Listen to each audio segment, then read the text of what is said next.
All right, let's jump right into this explainer. Today, we're unpacking the absolutely jaw-dropping rise of a teenage football sensation.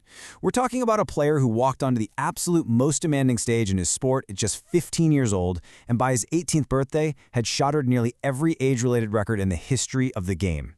It's a rise so impossibly fast, so vertical, really, that when we see it, our immediate instinct is to just throw up our hands and call it magic. But you gotta ask yourself, is that really true? Are extreme prodigies literally just born that way? I mean, think about the insane stats of this 15 to 18-year-old phenom. He scored at a major international tournament younger than any human being in history. He became the central attacking engine for one of the biggest clubs in the entire world. He seemingly conquered the sport overnight. When we see someone do things that the rest of us simply cannot do, the easiest explanation is that a lightning bolt of pure genius just struck him. Okay, let's really dive into this, because author Jan Mauro presents a super fascinating counter-thesis in the Catalan Jewel. Mauro basically argues that viewing this kind of talent as pure magic is a comforting lie. It's comforting because, well, it lets the rest of us off the hook, right? If genius is just a random lightning strike, there's nothing to study and nothing to replicate. But Mauro's argument is that this phenomenal player was not magic. The raw material was there, yes, but he was found and then systematically, deliberately built. To deconstruct how that happens, we're going to look at 4 sequential forces of greatness. Force 1, the street. Force 2, the system. Force 3, the stage. And Force 4, the self. Kicking things off with Force 1, the street, which really serves as the foundation of fearlessness. You know, long before any of those famous scouts showed up in their branded jackets, an immigrant district laid down the absolute deepest layers of his game. You've probably seen it. Every time this young winger scores, he throws up his fingers to spell 304. That's the postal code of his neighborhood, a really dense working district on the Mediterranean coast. And it's a powerful argument that his talent was forged by the specific constraints of this exact place. And this perfectly illustrates the massive difference in how he actually learned the game.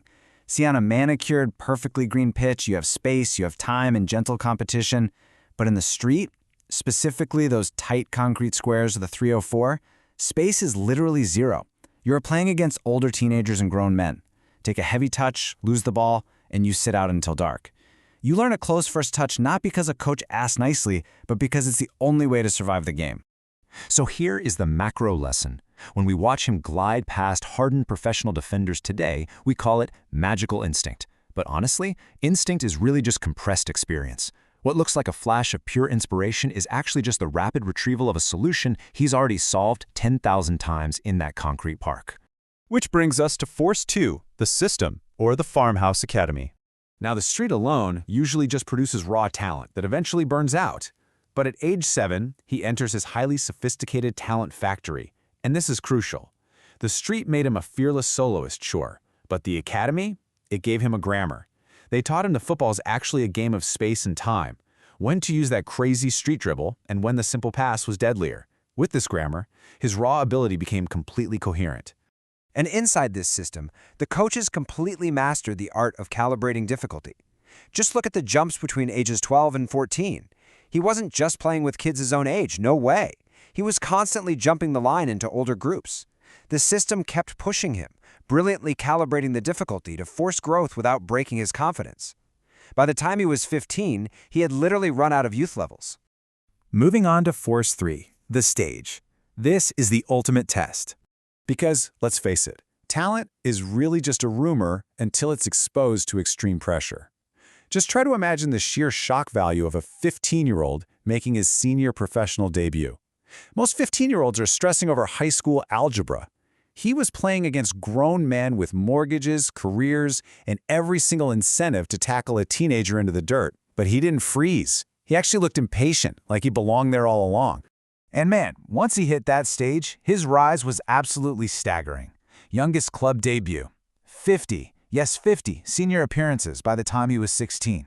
And then that viral semifinal goal at the Continental Tournament where he cut inside on his left foot and just curled it into the top corner. That single shot perfectly combined the street technique, the system's positional grammar, and his absolute stage fearlessness. He broke a major final appearance record that had stood since 1958.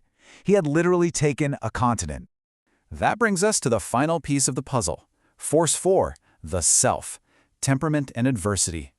Because early success, it can be a massive trap. Honestly, the hardest force to measure is the temperament you need to sustain your hunger when the whole world has already crowned you a superstar. Soon after that tournament, his club handed him the ultimate symbol, the legendary number 10 shirt. How does a teen metabolize that crushing, almost unwittable weight? Well, remember the 304? His identity wasn't the next big thing. It was deeply anchored in his neighborhood. And that acted as incredible psychological armor. Now, what's really interesting here is this voting breakdown from the autumn of 2025. At just 18 years old, he finishes second for the best player in the world, right behind an established French forward.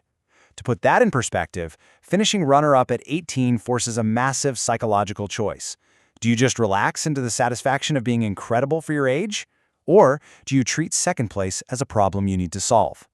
So the crucial point is that his character was about to face a test that success alone could never, ever provide. In the spring of 2026, he suffers a grade 2 hamstring tear. His body, which had been carrying the insane, grueling physical loads of adult football since he was 15, finally betrayed him. Up until now, his talent handled his success, but now the narrative shifted entirely to how his character handles failure and adversity. All right, let's pull this all together and look at the blueprint for greatness, a kind of universal diagnostic. We study this extreme outlier not because we can magically replicate his exact path, but because his crazy, accelerated timeline makes the mechanics of greatness incredibly clear for the rest of us. Let's see how this builds into a really practical 4 forces checklist. First, identify the environment. Does it force problem solving? Second, provide the grammar. Are you giving that raw ability structure? Third, test on the stage. Are you actually brave enough to deploy it into real pressure? And fourth, cultivate the self. How are you building the character required to bounce back?